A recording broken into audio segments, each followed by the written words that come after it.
Good morning, everyone. I think we can start.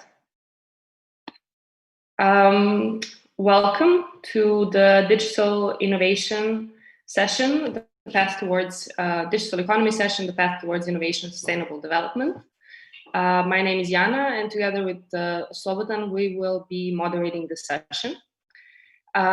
Before we start, we just wanted to mention a few housekeeping notes. So this session is meant to be interactive, so please do engage in the discussion with questions or comments. You can type them in the chat, or even better, you can raise the hand and ask for the floor. When you're not speaking, we kindly ask you to mute yourselves, and when you are speaking, we kindly ask you to turn on your video for a bit of a sense of all of us being together, even though that was unfortunately not possible this year. If you want to post on social media, please use the hashtag SEEDIG6. I will also put it in the chat for everyone to see. And I think with that, we can start. I would like to welcome our contributors. We have a very nice panel of experts. We have Mr. Eric Barna, the founder and CEO of a software company based in Bucharest called Life's Hard. I love the name. We have Ms. Pranvera Castrati, the senior expert on economic and digital connectivity at the Regional Cooperation Council. And we have Mr. Vitaly Tarlev, the State Secretary for Information Technology and Communications at the Ministry of Economy and Infrastructure of the Republic of Moldova. So I'm also very happy that we have someone from Moldova at our Moldovan virtual SEEDIG. With this, I think we will have the following agenda because we have only 1 hour. We will immediately start with the main questions. Our idea was to ask our contributors to give their takes first, and then kindly ask all of our participants here to comment and question and send their questions on it. After the 45 minutes of discussion, we will have 5 minutes for final remarks and 5 minutes for key messages, which are very important. So we have our rapporteur, Bianca, who will try to summarize the discussion in the main points. And we will all have a chance to hear those main points, and then they will also travel beyond SEEDIG after the conference. So this is these key messages, and what we talk about is indeed a very good chance for us as a region to send messages and conclusions of our discussions further towards the European dialogue and the Global Internet Governance Forum. So please do raise your hands or type your questions and comments in the chat. Thank you. So with that, I would like to give the floor to Slobodan to ask the first question. Okay, thanks, Jana. We will have a session actually in 3 parts. Each part will roughly take 15 minutes. So the first part, I want to start with actually asking a question of, who, to Eric first, who actually makes up the Southeast Europe Plus digital economy ecosystem. I mean, it's a really huge and generic term, and you could really put many different actors inside. And while you're at it, could you maybe reflect on how this community evolved and evolved over the past few years, how we got where we are at the moment, and particularly how the recent changes due to COVID influenced this ecosystem. So Eric, please. Thank you, Jana. Thank you, Slobodan, for the invitation to be part at this conference as contributors. I will start to answer to your last question regarding the evolution of the recent years, because we are living interesting times now. The world is changing fast, and the piece of technological changes, the digital advance, actually was rated as the top threat facing global business leaders, surpassing the current term of the economical and even the political and environmental changes. So this is very surprising for many peoples, but the speed of technological changes, it's already a threat. Why? Because the change is exponential. The technology change everything around us. Everything around us become digital, smart, interconnected. The technology changing how we act as consumers and how we do businesses. And for many people, this implies digital skills. If we are looking for digital skills, and we are taking in consideration some reports from European Union, we saw that only 56% of European people are having basic digital skills. And this is a threat for everybody, because we cannot be evolve as digital society or digital economy without digital skills. Regarding the first questions, who makes up the digital economy ecosystems, I have a simple answer. We all made the digital economy ecosystem. We as companies, we as freelancers, we as consumers or users.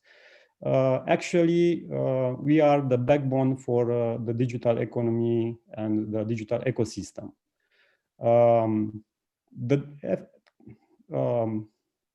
As a conclusion, we as a society and an economy, we cannot exist and we cannot evolve without the digital skills.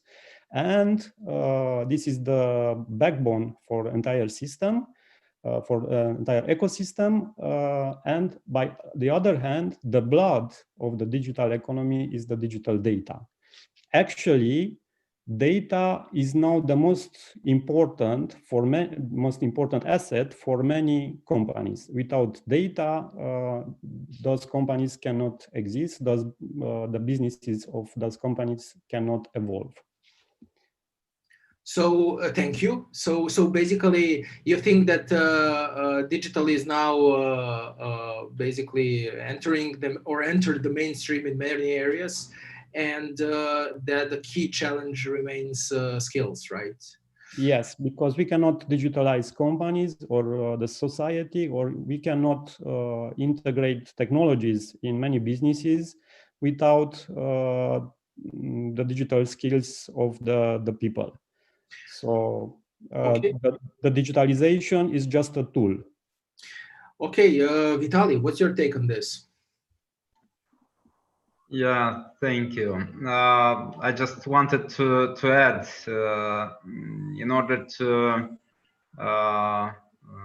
be realistic, we saw the COVID lesson. So the first lesson is, of course, that the internet, the infrastructure, the speed of internet is never enough. So let's not forget about the infrastructure side. They are the hard workers of a digital economy. And even my country succeeded, as few countries in the region, succeeded to top the world ratings on speed, access, affordability of broadband, and so on and so on. The lesson is that this is never enough. So let's not forget about the infrastructure itself. After that, of course, another ingredient I would like to highlight is the existence or presence in the country which is looking for digitizing the processes, the existence of reliable IT industry, local IT industry. So at least I would underline those two aspects too. Of course, education, content are important, but you need to have those important players. Yeah, I agree. Infrastructure and access, and I think that RCC is dealing a lot with the topics of infrastructure and access. But there's more, of course. So Pranvera, what would you say?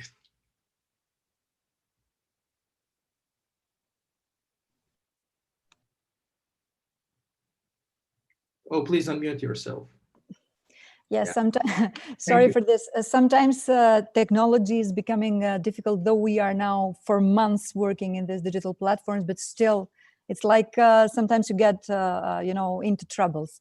I would like just to, 2 lines to say which is the organization I represent. Regional Cooperation Council is a regionally led organization that supports the Western Balkans in particular in the process of regional cooperation and integration.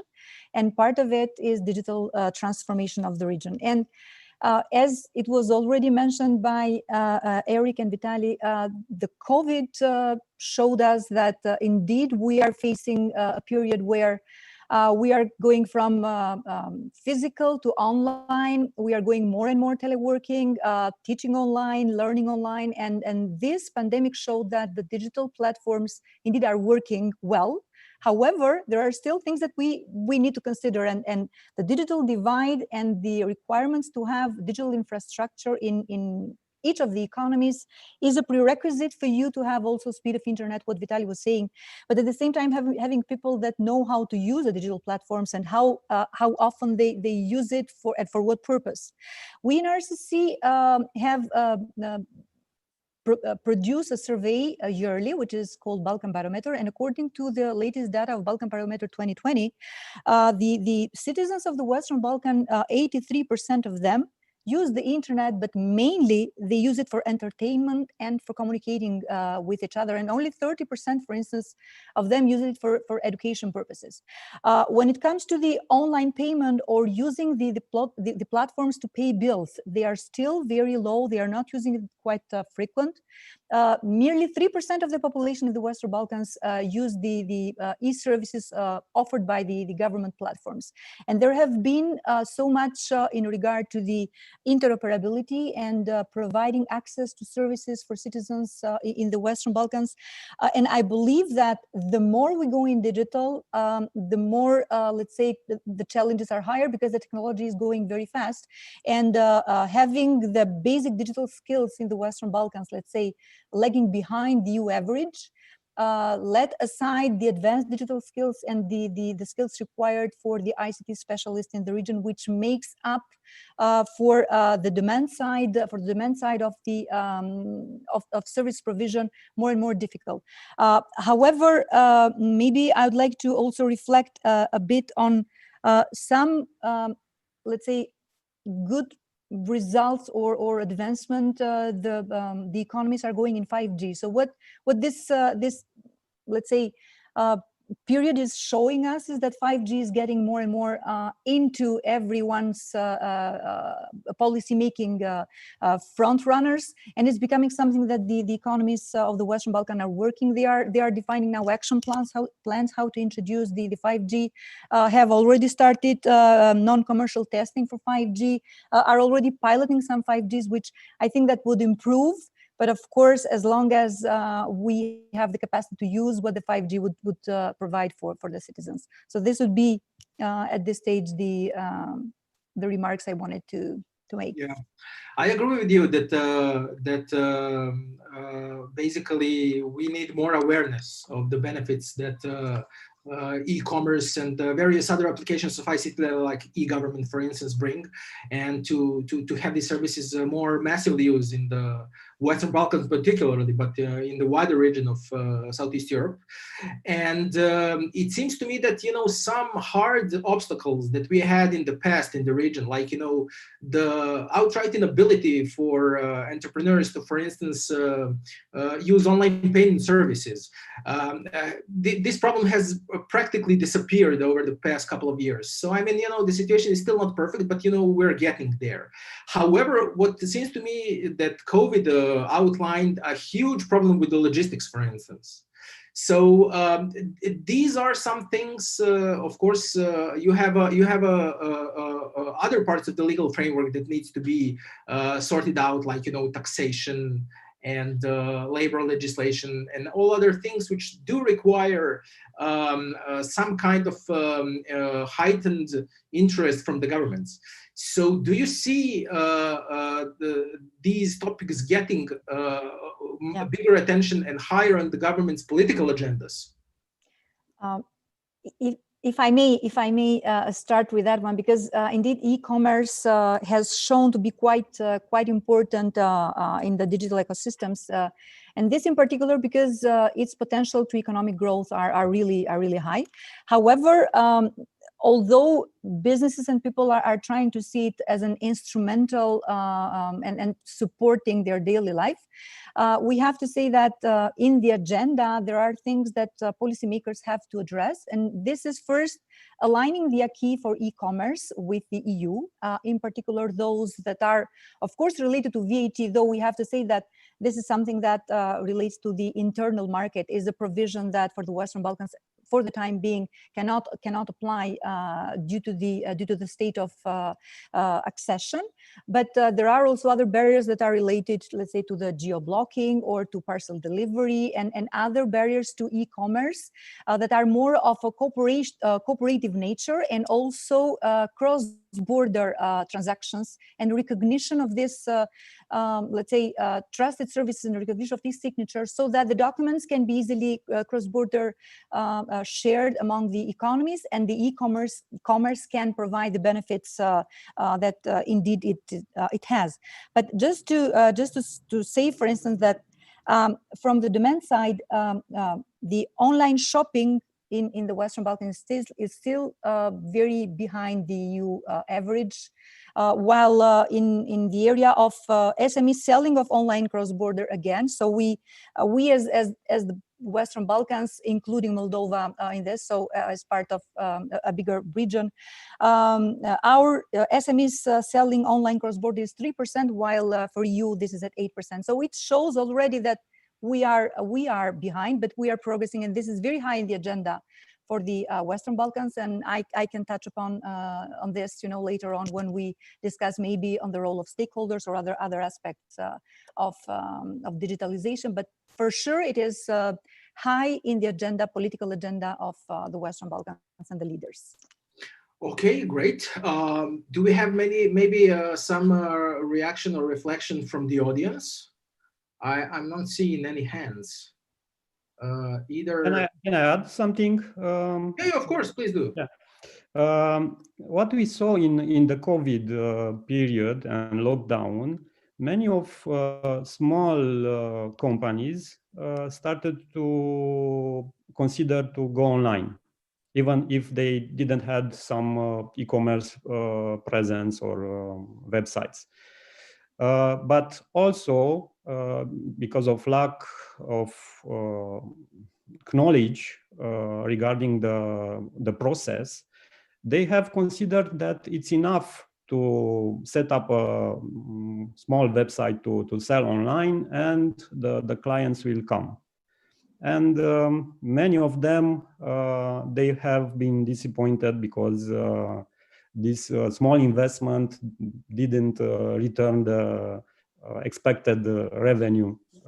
So again, it's about the knowledge and education in the technology area, and also the lack of specialists in the area of and consultants in this area. Or I think small companies doesn't have enough resources to take in consideration to discuss with consultants and digital transformation specialists. So many of approaches has not been with the right outcome.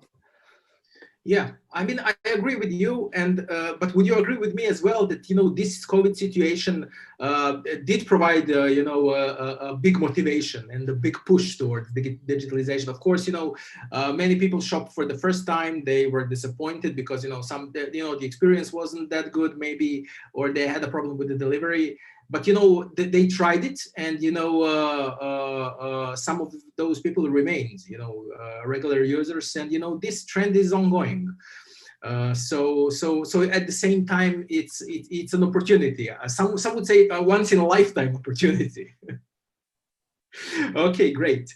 Let me now give floor to Jana to continue this discussion. Thank you for this first part. Thank you, everyone.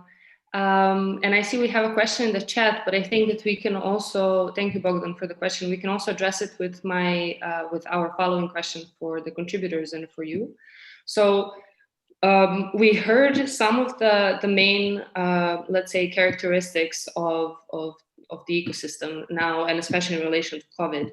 So we wanted to follow up with the question, so what do we actually mean when we say strong digital economy, especially in SEE plus region? So can we hear maybe some examples of good or bad practices?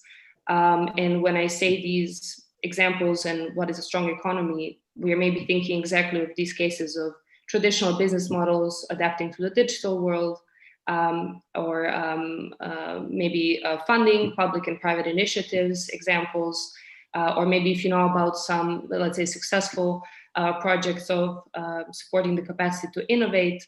And I would like to start this question with asking Vitaly, and maybe also to reflect on this impact of the digital into the vertical sectors that we've now touched upon briefly with the COVID change that has happened. Thank you for this question. Actually, is a lot of things to say in this regard. We proactively have tried actually in last few years many directions. So at this point, we at least have a clear vision and a clear agenda regarding the next steps. A few years ago, we started a very bright initiative regarding the dedicated policies for IT industry. It actually worked. It turned out the second year in a row, Moldova IT Park is delivering great results. This is one of the main ingredients at this point for digital economy in my country. So this is one of the main facilitators in this regard, and it's hosting more than 600 companies, which are the first in line to respond to requirements, necessities of the society, of entire economy in this regard. So the Moldova IT Park, for those interested, please visit the moldovaitpark.md website. This is one of the players. Another attribute or component in this regard are the community, who is in line to work with you as a government, who is supporting the government, who is mobilizing the entire community, IT community, ICT community, entire economy to go online to work in this regard. So another successful project in Moldova is Tackle Initiative. It's a kind of platform to support and to promote educational programs, to support companies to grow businesses in this regard, and to support other companies to go online. Of course, in governmental area, another player is organization for supporting small and medium enterprises, which is also at this point engaged in these processes and supporting companies, as Eric said, regarding this opportunity and companies to go online. We need governmental projects to support, to educate small companies to try these new solutions and to go to sell online, because it's one of the opportunities which is great to make use of it. And We already are online, fully online, and customers are there. You just have to learn how to reach them. There are many activities, projects ongoing, and they are supporting the implementation of this objective. What government has to do at this point is to, not only at this point, they actually are valid for every situation, is to permanently to scan, to analyze, and to come with new agenda, with new solutions. So a few months ago, we've analyzed what COVID-19 brought to us, and the answer was digital economy roadmap. Actually, we approved a short-term agenda on what we have to work, what the new situation, new reality showed us on what we have to work, which are the main constraints in order to facilitate the process of going online, on digitizing the economy and different sectors. Actually, this is not the first time, but this is a day when I'm participating in parallel in two great events. So another one is regarding the 5G infrastructure development. So this is today's Prague 5G conference, and one of the world leaders actually stated that virtual actually is a new reality. So we are not opposing economy versus e-economy. This is actually the next level. So this is actually what we have to improve with digital instruments in order to go to this next level. On digital economy, all we have is just to work harder on the same issues, on the same components. This is enabling the necessary infrastructure. So we came to the point that we have to move faster with digital infrastructure between companies and authorities. We have to move faster with such elements of digital infrastructure like digital signature. We have to move faster with access, of course. We have to support companies on developing or making use of digital instruments in order to make them more efficient, more accessible online. So this new agenda, digital economy roadmap, on which we are working now, and actually we attracted many players to support work with us in this regard. Actually, I presume it will be grown up in a strategic line on how to support digital innovation, to go into different verticals, to go into different sides of economy and society in order to go to this next level. Virtuality is the new reality. Thank you. Thank you, Vitaly. You mentioned a few things that are in a way also coming up in the chat, but I would, you mentioned this new agenda, so the digital economy roadmap, and the government's role is to constantly scan and analyze and reassess and try to keep up with what is happening also wider. And I would like to now ask Eric from the private sector perspective, what is his vision on these practices when we talk about strong digital economy for the region? How does that look from your perspective, Eric? Thank you. Yeah, regarding the involvement of a strong economy, digital economy, from our perspective as private companies, it's very important to have a good and similar regulation across legal regulation across the entire Europe.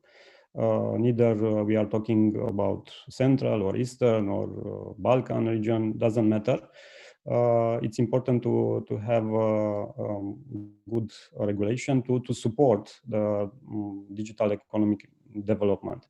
For example, in this period, and especially in our country, we as a business, we wanted to start a product for telemedicine. And the regulation was very obscure, and many of doctors doesn't wanted to enroll in our platform because of this obscurity of the regulation. During of COVID, of course, the government has realized how important is the telemedicine, and we had some derogation from the current legal approach and boundings, and now the doctors can do telemedicine. Of course, meantime, the government are trying to put at the same table all the players of the ecosystem and try to regulate how telemedicine platforms or other players can develop and implement such a solution. So it's very important to have good regulation, but also to be in front of the technological changes and to be able to regulate before the technological changes to be implemented. Okay, so, thank you. Yeah, that's interesting. To be able to regulate before the change comes is quite a task, I think. And we've now kind of started talking a bit more so about regulation and the roadmaps and the public policies. And I think that Pranvera can contribute to this also, especially from this regional viewpoint. And secondly, what I also kind of heard was also maybe with the example of telemedicine and what we have in the chat, and that is kind of how do we advance when we're not certain what is the general understanding and awareness, not only among general public, but among the policymakers. So how do we make regulation that is that goes beyond risks and harms that can happen, but also how do we actually tackle it with this knowledge, regardless of the uncertainties that these technologies bring. So I'm curious to hear what Pranvera's viewpoint on this, especially from this public policy side. Yes, thank you. Thank you, Yana. Also, thank you for the comment in the chat. I'd like to start with, let's say, with a note that what we are thinking through the digitalization is not forgetting what we are regulating, because it would be better to regulate and then digitalize rather than vice versa, because it's much difficult to digitalize a mess rather than digitalize a very easy and regulated process. So having said this, all Western Balkan economies are engaged in going into permanent review of business processes and regulations. And the best approach to this is to try to align to the maximum extent possible with the EU acquis, and that is the benchmark for all the economies. And of course, in particular now with the COVID and with the need to have, as telemedicine was mentioned by Eric, but also having the health services provided to the citizens in a more friendly manner. This is something that indeed requires the attention from the policymakers and the awareness they have when it comes to certain policies.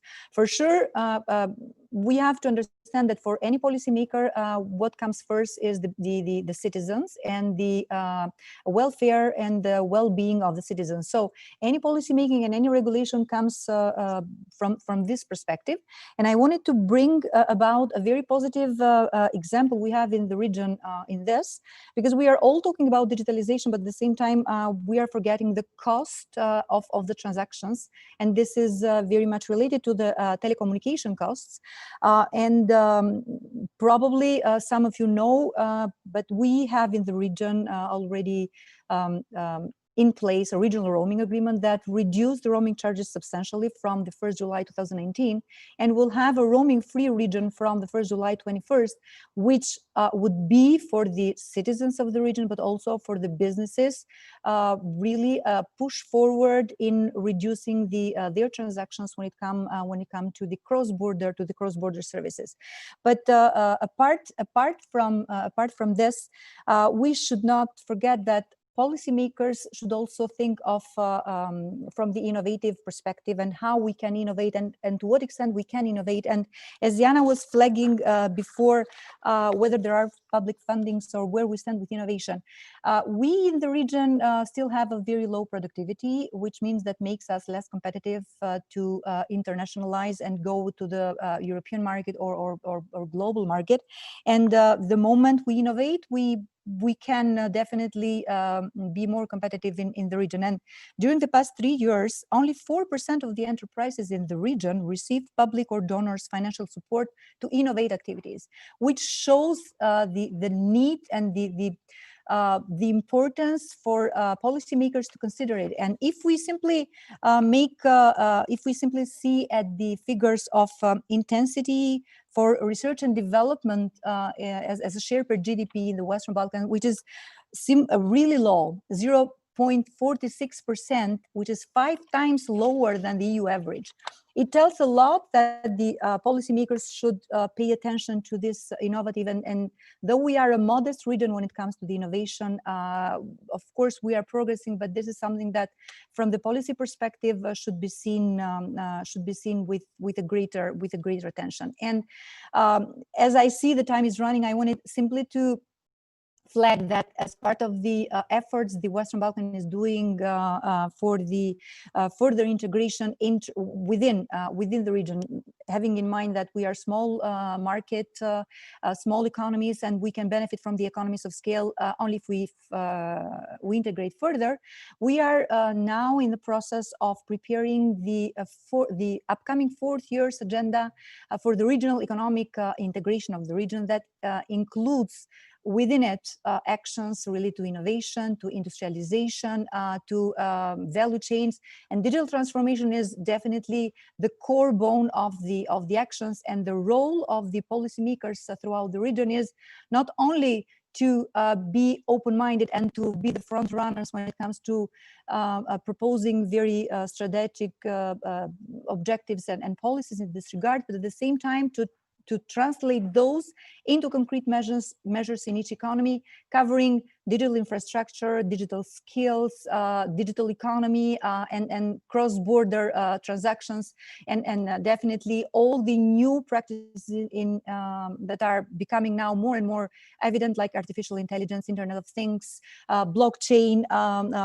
high-performance computing, so on and so forth, which are already part of the agenda. And without forgetting that whatever we do at the national level should be transformed and translated into concrete actions at the local level. So the role of the local government in all this digital transformation agenda, not only of the Western Balkans, but any economies is crucial. And smart cities is now a practice that is coming more and more prominently in Europe and also in the region. So this is when it comes to the policy making perspective and the role the governments have in the transformation of the region.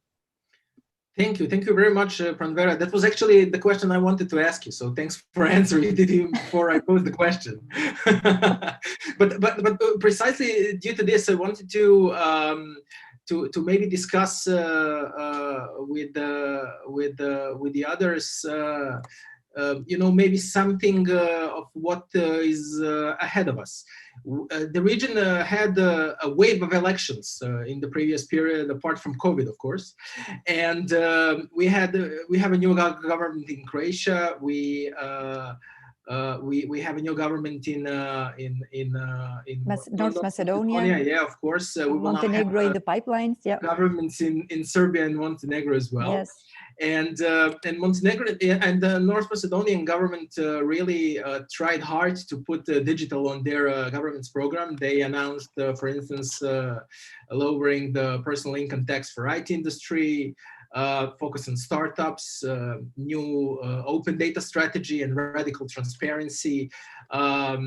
They also want to completely digitalize the work of government, and of course included 5G in the mix. So I wanted to ask Eric and Vitaly, what do you think from your perspectives that should be the next steps? Not maybe by the government, but also by the industry as well. Okay, so Vitaly, for instance. Okay, because we are both ready. So it's a very large question, and I'll try to synthesize few conclusions, at least for now. We've tried to go with dedicated, we did dedicated policy for IT industry. So it's larger than personal fiscal stimulus. It's larger than to go to startups. Actually, Moldova gave to all IT companies what some of most advanced countries gave to only to startups, or so on and so on. So now our fiscal authorities are very happy about the results, and they are almost prepared to go further. This is one of the examples how to make the life better and more interesting for both, for fiscal authorities and for companies. So what is next on this agenda is to how proliferate this success, how to go with their solutions in different industries. So for these purposes, we are now working in a dedicated fund for supporting digital innovation and technological startups. We succeeded 1 month ago to promote it in the parliament, and now we are working on secondary legislation. How to attract different stakeholders to work with us on this? It's another question, and the initiatives have to come not only from the government, but from development partners, for companies, which is more responsive. And this is one of the tracks I just wanted to highlight. A dedicated policy for IT industry, growing this industry, having support in other public authorities, having the enough maturity of the industry to go in different sectors, stimulating that activity, and permanently to work with the final customer to educate them. Because we had many very interesting solutions, even in e-governance here in Moldova. We had invested a lot in digitizing e-gov processes. We have a fully functional interoperability framework, but all is about the final user, customer. They have to buy it, they have to use it, and they have to make use of governmental digital services. Thank you. This is actually great that you mentioned this.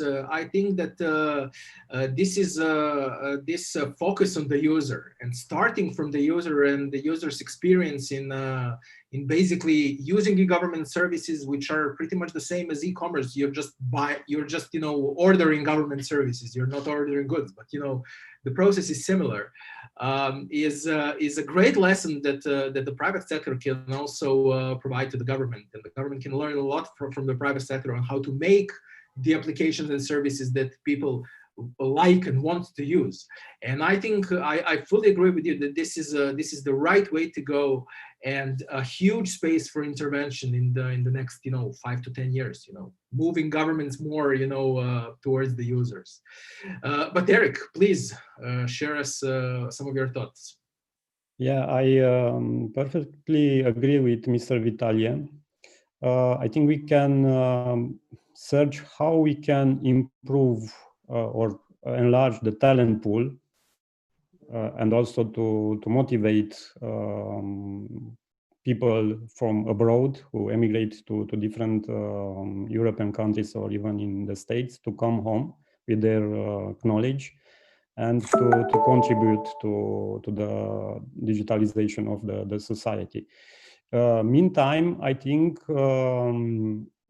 it's very important for the governments to look for best practices from other countries. For example, we have Estonia with their e-government platform and solutions, and e-citizen solution, and try to replicate in our countries the best practices from successful countries. I think there are two important steps in the digitalization of each region or country. But would you say that maybe the government or some other actors could initiate something in addition? For instance, any state support program, broadband rollout, focusing more on logistics and delivery, regulating blockchain, or do you think that there are some other interventions that are needed in the region? Yeah, of course, but also, as I told you, it's important to develop the digital skills of the entire society, because without digital skills, we cannot use the proper technology. Even if we have the technology, if the people doesn't understand how to use it, how to benefit from them, the adoption will be very reduced. So we can invest massively in technology, but if the technology is not understood, very well understood and adopted, it's a waste of money and time, of course. It's a fair Well, point. may I add here something? Yeah, please do. Yeah, I'm following the chat discussion too. So regulating, over-regulation, regulating before the solutions comes is not the right path. I consider it's my personal opinion. More than that, people is asking here about blockchain and other solutions. Guys, I'm working for the government for many years, and I can tell you for sure, governments, corporations, they are not buying not materialized solutions. They are buying mature solutions. So this is a privilege for startups, for new companies. This is a privilege for sandboxes and so on and so on. Government is buying mature solutions, and corporations, national, transnational corporations, they are buying mature solutions. So blockchain is not yet cheaper. Blockchain is not yet safer. So work on that, and I presume in 2-3 years you'll be ready and your solutions will be bought by governments. Thank you. Slobodan, can I add something? Yes, please. So while listening to the contributors, also reflecting on two things. First, with this digitalization, cybersecurity is coming at upfront, and having secure platforms and secure information exchange is becoming very important.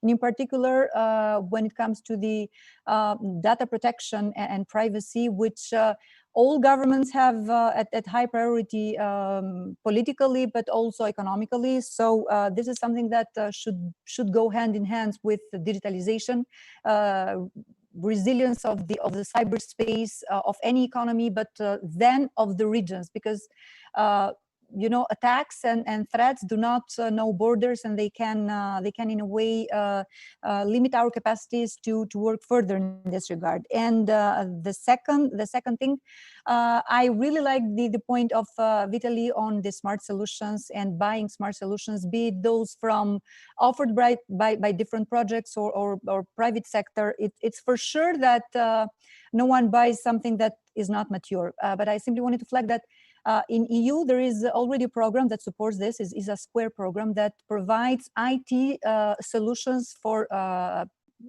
public administration, for businesses. And this is, in a way, it's free.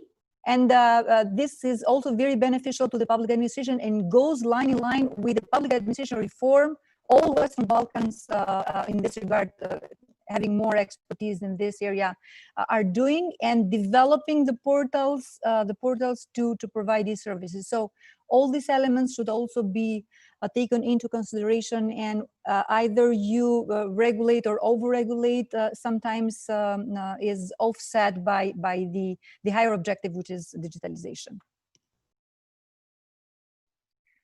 Could I jump in here with a bit maybe broadening this question, because we had a question in the chat from Maria about how are regulation and innovation at the same time possible when talking about digitalization, the future of work.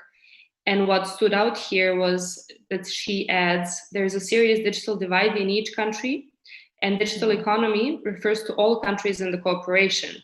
So we heard here from Eric that we should look at the good practice examples and try to integrate them. We're talking about cross-border exchanges. So how do we as CEE plus region help each other in a way when we are dealing with this internal digital divides, for example?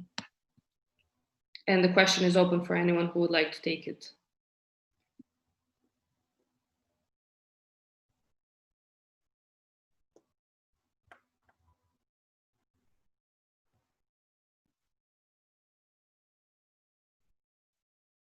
No one? Can I take it? Yes, please. Okay. I will talk from the experience of what is happening here in Romania. Many of NGOs are involved in digitalization, and they try to create an ecosystem where many of people and startups and companies are involved from different economical sectors with different competencies. And also the local authorities are trying to solve different needs of the society or of local governments with these technological ONGs or with the involvement of local IT companies or technological companies. In many cases, people from or laborers from these IT companies are doing voluntary work for the local authorities and help them with their knowledge to resolve different problems of the society. So I think this is a first approach in having and helping people to accede to technology and to increase their skills. I don't know if I have responded exactly to the question, but I hope so. Can I also add something, Jana? Yes, please. I mean, my rationale on this and hopefully a response to the question is that there are certain things that should be done by the government, and this is for sure investment in digital infrastructure, but not only government. This is in many cases through business models, successful business models and public-private partnerships that improves the infrastructure. But at the same time, in order for us not to replicate mistakes that others do, networking would be another solution or another approach to this, where experts either from the private sector, for instance, digital innovation hubs that exist in many of the economies, they network together and they share experiences, so they learn from each other how to reduce the digital divide they have, or how to reduce the lack of knowledge or competence in certain areas. So maybe that is also an approach that can be implemented not only for the government institutions, but also for private sector, for civil society, for academia, while networking across the borders of each economy and learning from the experience of others on how to best implement certain practices. Yes, thank you for mentioning public-private partnerships, because I wanted to reflect briefly on the, well, we are seeing in Europe that the European Commission is initiating the AI data and robotics public-private partnership. under the Horizon Europe program. And it is doing this as well very well, I think, and correct me if I'm wrong, the phase that they're currently in is trying to see how that fits with the single market. So this is definitely the thing that is being worked on right now, and I think that we should maybe pay a bit more attention to this. And also wanted to add this, when you mentioned inputs from different stakeholders, this is also again very prevalent with the responsible research and innovation frameworks that demand all stakeholders at the table and a very clear, well, to an extent, clear-cut toolkit for advancing innovation. Thank you for that. Slobodan, do we have any other questions? I think I see some discussion about blockchain continuing. Well, yeah, but I think that we covered this pretty much from. Yeah, I think so too. I think we should now, probably we have a few more minutes left, so we would invite the rapporteur to present the key messages of the session. Yeah, Bianca, please. So Bianca, the floor is yours.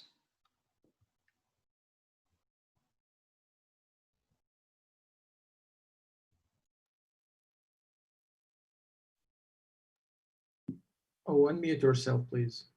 Hello, can you hear me now? We can. Okay, so these are the main ideas from this session. Technologies are changing our society from core skills, consumer behavior to business models, posing challenges to communities, economy, and the political environment. Furthermore, the key challenges of digitalization that must be addressed are people's digital skills and education, digital infrastructure, lack of specialists and consultants, and the reliable IT industry. The COVID-19 situation was a great push for digitals, but also showed us that we still lack important aspects about this digitalization, like the internet speed, infrastructure, or the small and medium enterprises approach for digitalization. The most important aspects in building a strong digital economy is the legislative framework. Countries should have the same or at least similar regulations in order to allow cross-border cooperation. Also, it is important to set up regulations which foresee the possible evolution of digitalization. Thank you. Cool. Thank you, Bianca, for summing up the discussion. I think the key messages, and Surina can correct me, will be also available for kind of looking at the draft at some later point. And I see that we have one last, yes, they will be available to be checked in their draft stage. Thank you, Bianca, for your work again. We have one last question, and I don't know, should we take it from Nikki and Tony? I see Slobodan, did you're already answering them?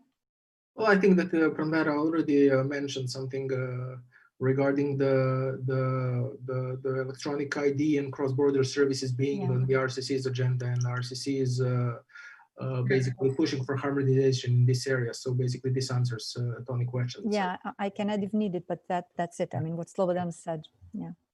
Great. Okay, everyone, thank you. I think we've been very timely. We have 1 minute left. And I think we had a really nice session. I do invite you to keep an eye on for the messages, to stay engaged, because after I think there is a break, and then after the break, there is a innovate track that starts at 1:45. So this is where there will be a showcase of the innovative potential of the region, especially on technologies for social good and sustainable development. So do tune in for that later. And thank you for the discussion once again. Jana, thank you for preparing this session. Slobodan, thank you for great moderation. Thank you. Thank you very much from my side as well for inviting and giving the opportunity to share views with the participants. Thanks a lot. Thank you, everybody. Thank you. And thanks to the moderator and the social media moderators and all the guys that made this session technically possible. Yes. Okay. Thank you all for Okay, joining. guys, thanks for watching, and see you later. Bye. Bye. Bye.